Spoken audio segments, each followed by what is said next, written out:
Muy bien, seguimos preguntándonos en dónde estamos. Este programa que de lunes a miércoles va de 10 a 11 de la mañana por CX30 Radio Nacional, 11:30 AM por aire, radionacional.com.uy por internet, por Facebook, en donde estamos. Nuestro Twitter es arroba en donde estamos, Instagram en donde estamos, Uru, nuestro canal YouTube, Mirá en donde estamos. Número de contacto para comunicarte con nosotros, para hacer tus propuestas, tus preguntas, sugerencias, críticas, lo que fuere, correcciones, datos, 093-829-272. 093-829-272. Somos un programa que es algo así como un apéndice, una manifestación, una de las actividades de Libertas, una asociación civil sin fines de lucros, una fundación, la primer fundación uruguaya que propende a la investigación, el estudio, la defensa, la culturización de los valores republicanos, democráticos y liberales que son tradición constitucional en nuestro país. Libertas.uy, esa es la página web, está muy bien diseñada, está con un montón de contenido, pueden ingresar www.libertas.uy, www.libertas.uy, esa es la página oficial, el sitio web de nuestra organización, de nuestra Fundación Libertas. Ya tendremos nuestro propio portal, sitio digital también, para compendiar todo lo que hacemos y que quede integrado en algo así como un multimedio que tenga su nombre propio y que ustedes puedan ingresar. Inclusive se está trabajando en un proyecto al respecto. Bueno, proyectos respecto al crecimiento de Uruguay no parecería que son muy claros. Uruguay sigue siendo el país de los 3 millones de habitantes. Se dijo en un momento que era la Suiza de América, pero ocultándose un montón de situaciones oprobiosas que dan cuenta de todo lo contrario cuando uno investiga la historia del Uruguay. Lo cierto es que la población uruguaya no crece. Ha crecido, por ejemplo, la población de países como Nicaragua, que son más chiquitos en territorio, como Costa Rica. Nicaragua con 6.200.000 habitantes, Costa Rica con 5.100.000 habitantes, Paraguay, que promediaba en la década del 80 prácticamente la misma población que Uruguay, estaban esos 3 millones y pico, casi 3 millones y medio. Bueno, hoy es un país de 8 millones de habitantes.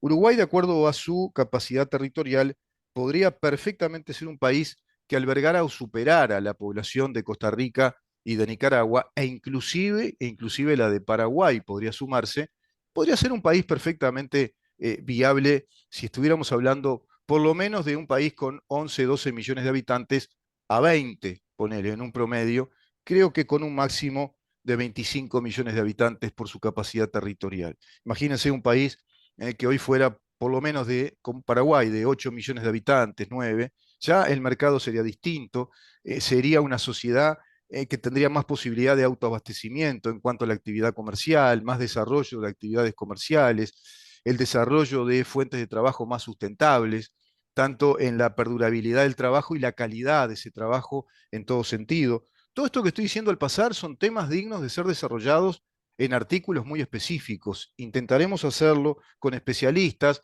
y también a través de investigaciones que hagamos nosotros que sean supletorias, porque muchas veces no tenemos el acceso a todos los especialistas posibles, pero ir consultando especialistas en estos temas para ir pasando revista a ese Uruguay posible aún. Según Mujica, que bueno, es el hacedor, agorero y hacedor del desastre, porque así es, hizo desastres todo el tiempo, y a su vez se dedica a hablar desastres, diciendo que Uruguay es un país que está destinado a perecer. Y sí, con las políticas que ha desarrollado Mujica y el Frente Amplio, evidentemente sí, y en todo sentido. Pero Uruguay puede ser un país posible, y puede ser un país posible de modelo de desarrollo, pero tiene que concebir muchas cosas, tiene que concebir muchos cambios, y tiene que ocurrir que hayan bueno, distintos medios de comunicación que vayan difundiendo, propalando este nivel de análisis e inclusive niveles de análisis que superen esto que nosotros hacemos para ir entendiendo qué conciencia ciudadana debemos asumir para presionar, eso es la democracia, para presionar, para ejercer derecho ciudadano, como lo ha hecho, por ejemplo, el diputado Subía, que tanto presionó, tanto argumentó, tanto mediatizó todo eso respecto al IAS y a otros aspectos de esa reforma jubilatoria según su saber y entender. No quiero decir que Subía tenga toda la razón, sino que tuvo la razón en su actitud como representante. Tuvo la razón en su responsabilidad como diputado, como legislador, de salir a difundir sus inquietudes y sus discrepancias, su crítica para con el gobierno que él mismo integra y que se encarga de decir que siempre integrará, porque en este país no hay más que dos opciones.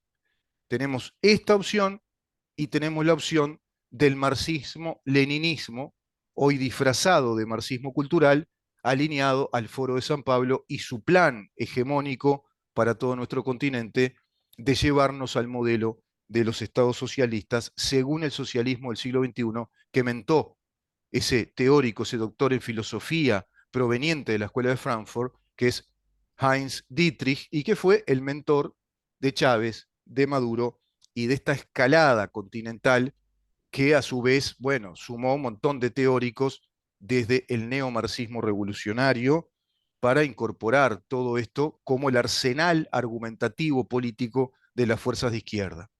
Vamos a hablar también respecto a este tema, las alineaciones que se van dando entre China y Rusia con Brasil, por ejemplo, fuertes alineaciones con Brasil, fuertes alineaciones con otros países como Colombia, con Venezuela, por ejemplo, con Nicaragua, y ahí en el medio está Uruguay propiciando, ya alentando un rumbo más definitivo con el Tratado de Libre Comercio con China. Hay una noticia hoy publicada también respecto a los acuerdos que está avanzando el canciller Bustillo. Vamos a conversar también este tema mañana en Occidente en Jaque, por lo menos como una nota previa a la nota que vamos a emitir mañana, de acuerdo a una entrevista que vamos a realizar con el especialista en temas geopolíticos militares, más bien, como lo es el coronel Roberto Velasco. Pero estamos viendo este tema, ¿no? Muy delicado y que parecería ser que el gobierno no toma nota de esta, bueno, grave alineación con China. Por otra parte, la cooperación china con Uruguay ha permitido el desarrollo de energía, inclusive un acumulado de energía que nos permite exportarla, y tenemos muy buenas cifras que las vamos a compartir en materia económica. Hablamos de más de $1.000 millones de ahorro en energía. ¿Pero alcanzará con eso? ¿Será pan para hoy, hambre para mañana? No sabemos. Vamos a Montevideo de nuevo, de acuerdo a este contexto de país chico, pequeño, que no crece, cargado de impuestos a nivel nacional, a nivel departamental. La capital de Montevideo es terrible, es el infierno impositivo. En Montevideo se pagan hasta 6 veces más impuestos a la vivienda de lo que se paga en París. 6 veces más de lo que se paga por vivienda en París. Los propietarios de casas, departamentos y vehículos uruguayos pagan varias veces más en impuestos de lo que se paga en las grandes ciudades europeas. Esto lo dice un estudio comparativo desarrollado por la BBC News a través de la acreditación de dos periodistas especializados en estos temas. Es un estudio comparativo que indicó que mientras que alguien que posee una vivienda valorada en $100.000 paga el equivalente a $200 por año por concepto de impuestos inmobiliarios en París, la contribución inmobiliaria en París al año 2019 era de $200 para una vivienda que tenía un aforo de $100.000. En Milán, para una vivienda con el mismo aforo, $100.000 en el año 2019, pagaba $440 en el año. En Madrid, $551. En Montevideo, a esa fecha, 2019, $1.200. $1.200. Con los autos. Y con los autos sucede algo muy parecido o más extremo, dice este comunicado, este estudio comparativo. Un Peugeot 306, que ya es un auto del año 96, paga en Madrid un impuesto anual. Si vos tenés un 306 en buen estado, del 96, un lindo auto, muy utilitario, para ir a trabajar de pronto, o lo tiene tu esposa porque es el primer auto que tiene y es tu esposa es jovencita como vos, $100. $100 en el año. $274 el mismo auto en Londres. Atienden bien, ¿no? En Londres. En Madrid estamos hablando. En Montevideo, ¿sabes cuánto paga un Peugeot 306 del 96 en el 2019? $1.369. ¿A qué se debe esta situación? Mirá cómo te lo pregunto. ¿Por qué los montevideanos y los uruguayos, te gusta así, y los uruguayos en general pagamos más? Alberto Varela, experto en asuntos tributarios del estudio Ferrere y autor del informe, explicó a BBC Mundo que debido a que hasta hace un par de años en Uruguay no existía un impuesto a la renta de las personas físicas, que lo creó el Frente Amplio. ¿Quién lo creó? ¿Quién lo creó? ¿Quién lo copió? Fue, tomó nota, le dijeron que había una receta muy buena y que había que aplicar, seguramente vinculado a los compromisos CEPAL y a los compromisos ALADI, a los compromisos organismos multilaterales de crédito, el contador Astori planteó la madre de todas las reformas y ahí aparecieron el IRPF, el IAS, que ahora se está discutiendo tanto en esta reforma jubilatoria, aparecieron en esos gobiernos del Frente Amplio. Digo, hay que tomar en cuenta todo esto, como ayer hablamos en el programa, todos estos datos tienen que estar bien claritos, ¿no? Como diría lamentablemente el difunto y tan carismático periodista deportivo Alberto Sonsol. Esto tiene que estar clarito. Ahora que si existe el impuesto a la renta, pasamos a vivir en el peor país del mundo, porque además de pagar coches caros, contribuciones inmobiliarias caras, tengo que pagar por todo eso, además, cada transacción que se hace, alguien que vende una casa, alguien que alquile una casa que tiene para alquilar y es una entradita más que le ayuda a vivir. No estamos hablando de grandes propietarios, pronto que por herencia o porque hizo el esfuerzo de comprarse un par de casitas con lo que trabajó a modo de inversión, las recicló y las alquila, etcétera, y tenés que pagar el IRPF y pagás entre el 20 y el 25% de impuesto a la renta. Y ahora incrementó la contribución inmobiliaria. Ahora, entre el 24 y el 50% según el aforo de tu propiedad inmobiliaria.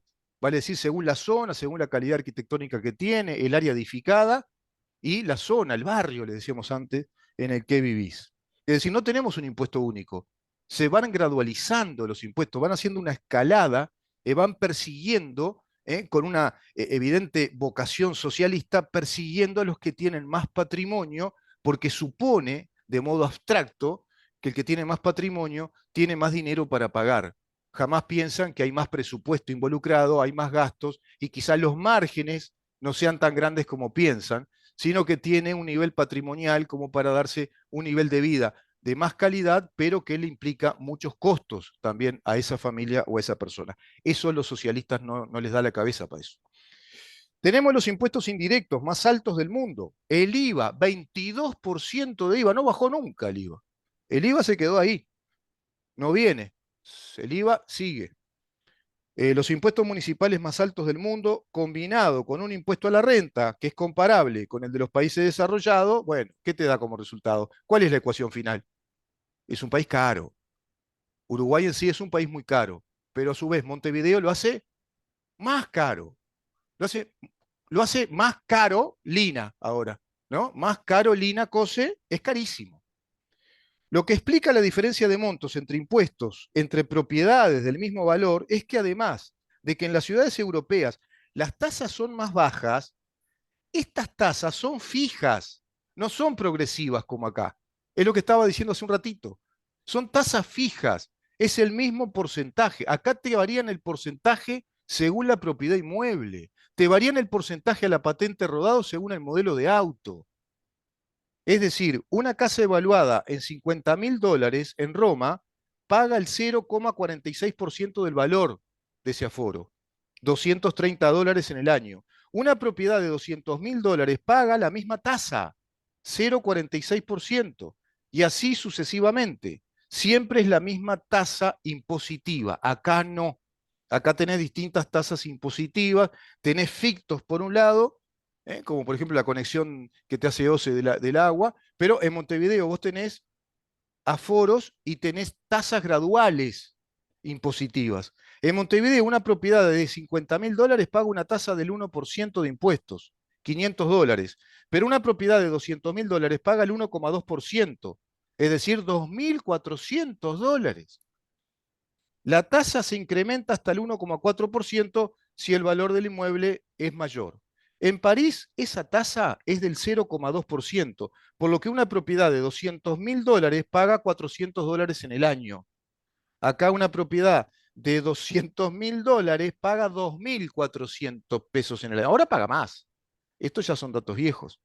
Impuestos, de esto nadie habla, nadie sale a quejarse de Montevideo, de los incrementos impositivos brutales de este infierno tributario fiscal, que a su vez tiran abajo, te tironean bien para abajo lo que puede organizar un gobierno a nivel nacional para mejorar la distribución de los recursos económicos, bajar los indicadores inflacionarios, bajar los indicadores de un déficit fiscal, porque Montevideo, que es la capital del país, que concentra prácticamente la mitad casi de la población, te hace una suerte de república paralela muy cara, muy tributarista.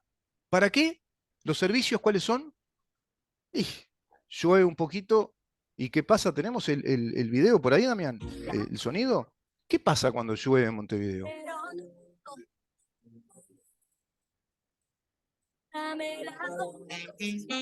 un billete acá, cómprame un billete acá, cómprame un billete acá, cómprame un billete acá, cómprame un billete acá, cómprame un billete acá, cómprame un billete acá, cómprame un billete acá, cómprame un billete acá, cómprame un billete acá, cómprame un billete acá, cómprame un billete acá, cómprame un billete acá. Bueno, esto se estará viendo en el video. Es una ciudad totalmente inundada, con esta música bastante absurda, ¿no? Esta ridiculez latina de esta, no sé qué son musiqueros que hacen no sé qué cosa, que te tira para abajo. No hay, acá no hay prácticamente generaciones con música sublime, con música épica, con música de calidad, inclusive con elementos sinfónicos que estén incorporados en una música contemporánea. Ya tampoco hablamos de eso. Pero Montevideo tiene que inspirar algo así, ¿no? Este tipo de música, algo por el estilo. Se inunda enseguida, tenemos las calles todas rotas, tenemos pésimo saneamiento, no se ha hecho mantenimiento del saneamiento, creo que desde la época de Rachetti, si no me equivoco, me decía un gran amigo, o sea que no hizo más. El Frente Amplio hace 33 años, ¿no? Este va a ser el año 33, como los 33 orientales, pero son de 33 años de desorientación en gobiernos municipales que nos han deteriorado las calles, el alcantarillado, el saneamiento, el alumbrado público, la recolección de basura, la limpieza, el estado de los parques, el estado edilicio de grandes propiedades públicas que nos dan identidad como ciudad si pretendemos que Montevideo se convierta en una gran ciudad latinoamericana, sobre todo del Cono Sur, que sea un atractivo real para un turismo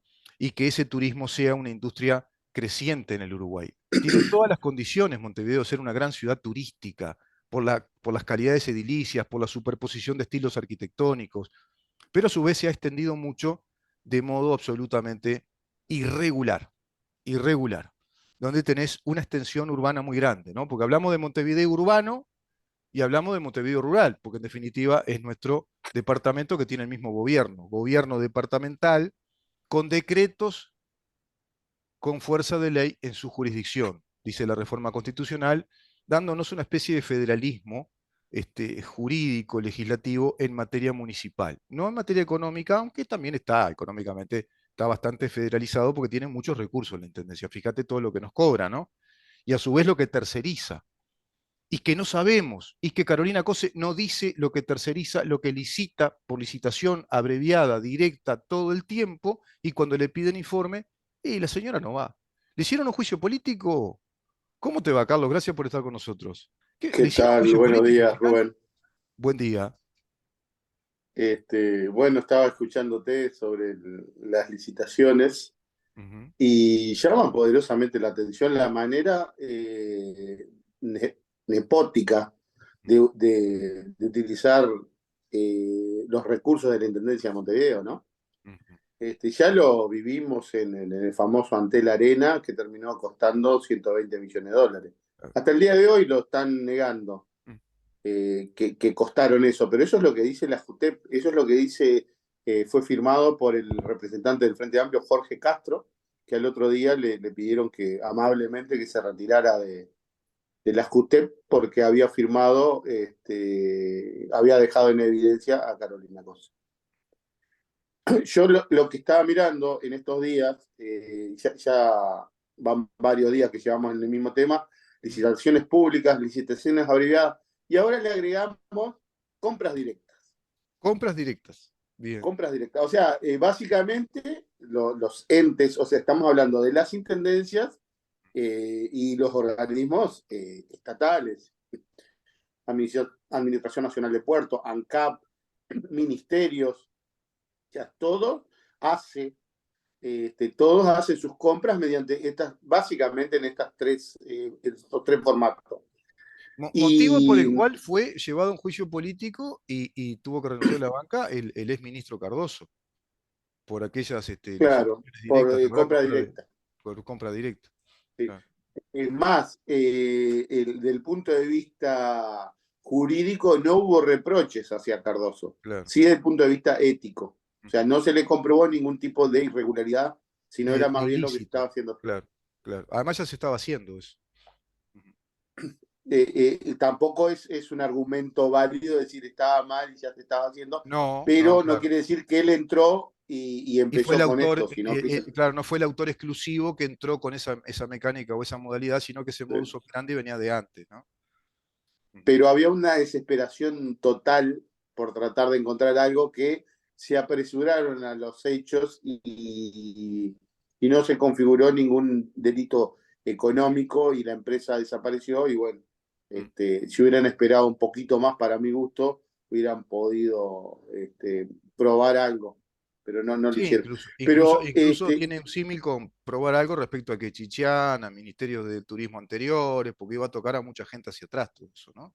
Pero todos, viste que siempre sí, lo... Quechichán es rarísimo porque Quechichán se le hizo un juicio del cual es representada jurídicamente por el ex fiscal Jorge Díaz Sí, y de ese juicio, antes de ser comunicada a las partes, o sea, el denunciante, ella hizo un día antes de que saliera la resolución, un día antes, este, una conferencia de prensa, es cierto, es cierto.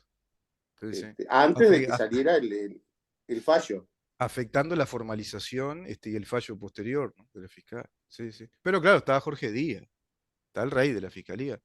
Si vos no querés tener problema con la justicia, si tenés que tener a Jorge Díaz de asesor letrado. O si no, está Camaño también. Está Camaño que Pero rápidamente viste que arregla con la justicia y viste que te destituyen a la fiscal titular, igual ese tipo de cosas. los abogados penalistas pidieron en una carta que cuando hay conflicto de intereses, que ya no participen personas que tuvieron, por ejemplo, fiscales a su cargo, Mm. después no pueden representar a terceros. O sea, esa es la idea que tiene el Colegio de Ujú. Abogados Penalistas. Claro, claro. Y ¿sabéis lo que más me llama la atención? Hoy se cumple Sí. un mes de que estuvo Lali Espósito en Montevideo. Y ahí se gastó plata, ¿no? Claro, pero ese mismo día, no sé si recordás, llovió. Sí, Y sí. ese mismo día se inundó Tristán Narvaja como se inundó hace 2 días atrás. Fernández Crespo. Exactamente lo mismo. Pero claro, en ese momento la prioridad era Lali Espósito. No hubo nadie que fuera a destapar los caños de ahí del puente de Tristán Narvaja. Claro. ¿Y la prensa hizo la cobertura? No recuerdo ahora. ¿Hizo la cobertura de la No, inundación? no, Tampoco. no, No, no, no. no, no convenía nada por cómo vas. Justo está No Lali porque Espósito. estaba Lali Espósito, o sea, era Claro. el tema. Pero Lali Espósito al final terminó siendo lo menos peor. Y la prima hermana de Freddie Mercury, ¿no? Ah, Sí, no, no es prima hermana, pero Daniela. sí. Claro, claro, claro. Y te decía, y terminó siendo lo menos peor, porque entre licitaciones públicas y abreviada, la distracción del Ali Expósito, se otorgaron 9 millones de dólares entre licitaciones públicas y abreviada, como te lo he dicho en otras oportunidades, o sea, hay 19 licitaciones, en las 19 licitaciones se presenta solamente un postor, no es el mismo en todo, sino que en cada uno En hay cada solamente una hay uno. un postor y va directamente a esa licitación abreviada a ese oferente que se queda con esa licitación de En obra muchos o de casos, servicio. inclusive más caro que el precio de lista al público. Eso lo habíamos visto contigo, hay que repasar de nuevo esos datos, con precio Sí. más caro que el precio Pero, de lista pero del mirá público. lo que sí, digo, bueno, vamos a hacer otro paso, es decir, bueno, tenemos licitaciones públicas, tenemos licitaciones abreviadas, veamos compras directas, A ver. marzo del 2023. Entonces, compras directas, son muchas, son 7.000, casi 8.000 compras directas, 7.698 compras directas hechas por el Estado durante el mes de marzo. Ajá. 1.604 de la Intendencia de Montevideo. O sea, el 21% de las compras directas Sí, las hace la Intendencia de Montevideo. Montevideo. Cosa que parece un poquito relativamente alta con Sí, respecto a los otros órganos, ¿no? O sea, sí, una quinta parte de las compras directas que se realizan en la administración pública las hace la Intendencia de Montevideo. ¿Por qué? Porque en las licitaciones públicas la Intendencia participa en un 7%. Las licitaciones abreviadas un 5%, entre 5 y 7. 5 y 7. Compras directas, 21%. O sea, es un poco la verificación de algo que ya lo venimos viendo como el modus operandi. sí, Compra claro. directa, licitación abreviada y licitación Y, pública y- a un solo oferente. O sea, en los tres casos hay un solo oferente. claro, O sea, utilizando tres modalidades, digamos, de contrataciones y de servicios o de obra, pero a un solo oferente por cada caso, ¿no? Por cada caso. claro, en la compra directa en Montevideo, en la Intendencia de Montevideo, hubo durante marzo del 2023 1.604 compras directas. Esta de la atomización de compra directa, Mm. y yo creo que es una manera también lo mismo que hablamos la vez pasada, es una manera de saltarse los controles. O sea, vos haces compra directa Sí. y en vez de hacer una compra directa por 400.000, de repente te convendría hacer una licitación por 2 millones de pesos, pero agarrás, haces 5 compras directas de 400.000 y te olvidás Y no, de la y además que licitación. abreviás los tiempos para que el negocio salga rápido. Es porque es todo materia de negocio esto. En cambio, Mm, la licitación de obra pública, por ejemplo, tiene todo un mecanismo engorroso de varios pliegos, hay que revisarla, tiene que ser varios oferentes, lleva un tiempo. Es un proceso, es como un proceso civil. Entonces, esto no, esto vamos rápido. Se nos va el programa, cerramos con esto. Carlos, te agradezco un montón. Dejo este dato, además, dejo este dato que tiene que ver con todo esto. Montevideo recauda 2 millones de dólares por día y queda debiendo casi uno. Queda casi le falta 1 millón más. Es decir, que Montevideo, sacando la cuenta, son 3 por 3, 90 millones más o menos, un poquito más, 90 millones por mes que precisa de dólares que precisa para su funcionamiento endeudándose. Algo anda muy mal. Imagínate, hacer la cuenta en el año, ¿no? Imagínate que una empresa tuviera que, para funcionar, necesitar 906 o 910 millones de dólares y tuviera pérdida. No dura, pero ni un año más. Se terminó, se fundió, se liquidó, liquidación. Bueno, los montevideanos hace años que tenemos una intendencia que nos gasta 900 y pico de millones de dólares por año y está endeudada, a pesar de todo esto que estamos hablando. Gracias, Carlos. Nos vemos el miércoles que viene, ¿te parece? bueno, que pases bien, nos vemos, Rubén. El guardián de la República conversando con nosotros y con datos muy precisos. ¿Eh? Nos vamos, nos reencontramos mañana a partir de las 10 de la mañana para seguir preguntando. Y sí, ¿en dónde estamos? Chau.